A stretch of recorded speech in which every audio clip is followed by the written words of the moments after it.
ever since the first time you opened up my world. Hello everyone, कैसे हैं आप लोग सभी। उम्मीद करती हूँ ठीक ही होंगे। तो चलिए आज हम कुछ नई बातों के बारे में जानेंगे। ध्यान दीजिएगा, आज हम इस चैप्टर को ख़त्म करने वाले हैं। चलिए तो शुरू करते हैं। संयुक्त व्यंजन को तो आप जान ही लिए हैं कि क्या इसे ऐसे लिखते कैसे हैं, इसे जानिए।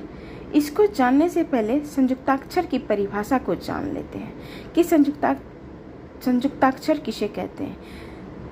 एक से अधिक व्यंजन जब जोड़कर लिखें या बोले जाते हैं वो व्यंजन संयुक्ताक्षर कहलाता है। क्या कह रहा है? एक से अधिक व्यंजन। आपको पहले पता ही व्यंजन क्या होता है, क ख ग घ। तो कह रहा है एक से अधिक व्यंजन जब जोड़कर लिखे या बोले जाते हैं, दोनों होता है, या तो लिखा भी जाता है और उसे हम बोलते हैं, उच्चारण भी करते हैं, तो वो व्यंजन जो है संयुक्ताक्षर कहलाता है। जैसे बच्चा, बोल तो देते हैं बच्चा, लेकिन जब आप उच्चारण करते हैं तो इसमें आपको लग रहा है कि हम कुछ बोल रहे हैं। अगर बचा लिखते हैं तो बचा हो जाता, वो संयुक्ताक्षर उसमें नहीं होता है। जब हम बच्चा बोल रहे हैं तो कहीं ना कहीं संयुक्त व्यंजन इसमें मिला हुआ है।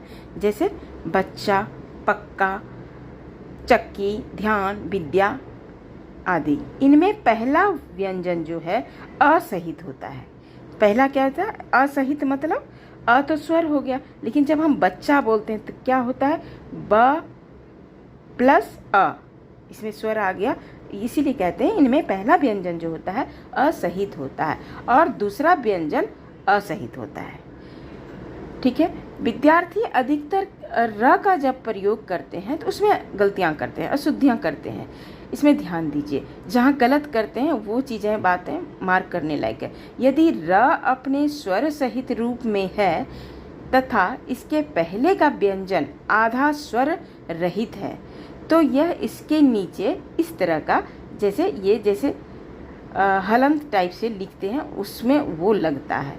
जैसे उदाहरण के तौर पे हम समझते हैं कि कुछ इस प्रकार है, जैसे प्रेम लिखते हैं तो क्या लिखते हैं? उसमें संयुक्त है लेकिन प्रसंयुक्त, तो उसको लिखने का तरीका क्या होता है? ऐसे टेढ़ा करके नीचे।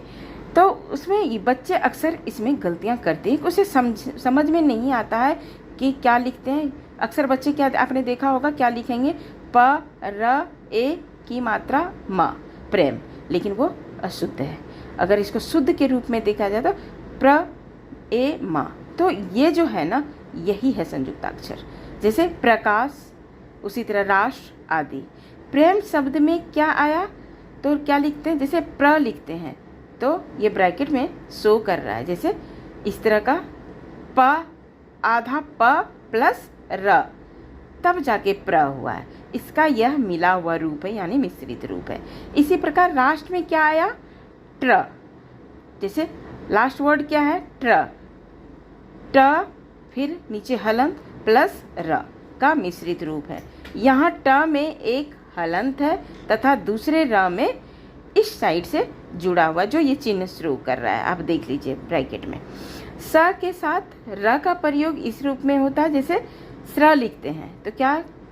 स हलंत प्लस र, तब जाके एक स्र वर्ड बनता है। ये एक संयुक्त, लेकिन जिसमें आप ये देखें कि र के साथ असहित है, जैसे मैंने पहले बताया। तो जैसे एग्जाम्पल के लिए, उदाहरण के तौर पे हम देखते हैं श्रम, श्रीमान, श्रमिक आदि। ठीक उसी प्रकार त्र शब्द कैसे बनता है? त हलंत प्लस र के योग से बना है।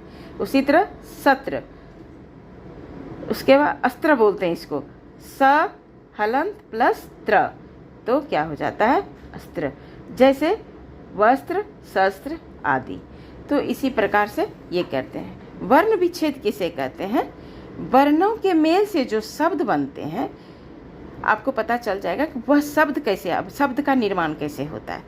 कई वर्णों के मेल से क्या होता है? एक शब्द बनता है, और किसी शब्द में प्रयुक्त वर्णों को अलग अलग करने को वर्ण विच्छेद कहते हैं। जैसे हम बादल लिखते हैं तो क्या लिखेंगे इसको? बादल क्या है? एक शब्द है। अब हम इसको वर्ण विच्छेद करते हैं। तो अगर हम विच्छेद मतलब उसको विभाजन करना, टुकड़ों टुकड़ों में करना। तो जैसे बादल को हमने क्या लिखेंगे, उसको लिखने के लिए उसको कैसे लिखेंगे, ब हलंत प्लस आ प्लस द प्लस अ प्लस ल प्लस अ। आपने इसमें देखा कि कितना वर्ण का विच्छेद हुआ, तो जाके एक शब्द का रूप लिया, जैसे बादल। उसी तरह सामाजिक, स प्लस आ प्लस म प्लस आ प्लस ज प्लस ई प्लस क प्लस अ, तब जाके सामाजिक हुआ, एक शब्द का निर्माण होता। तो कई वर्णों के मेल से शब्द बनता है। कहने का मतलब साधारण शब्दों में यह कह सकते हैं कि कई जो वर्णों के मेल से जो शब्द बनते हैं उसे हम वर्ण विच्छेद कहते हैं। हिमालय, ह ई म आ ल अ य अ। वस्ता, व अ स त आ, वस्ता। इस तरह से इसे हम वर्ण विच्छेद कहते हैं। चलिए आज की क्लास हम यहीं ख़त्म करते हैं। हमारा अध्याय ये ख़त्म हो चुकी है। आप लोग घर में प्रैक्टिस करते रहिए। मिलते हैं अगली क्लास में, तब तक के लिए धन्यवाद। To make you mad, 'cause ever since the first time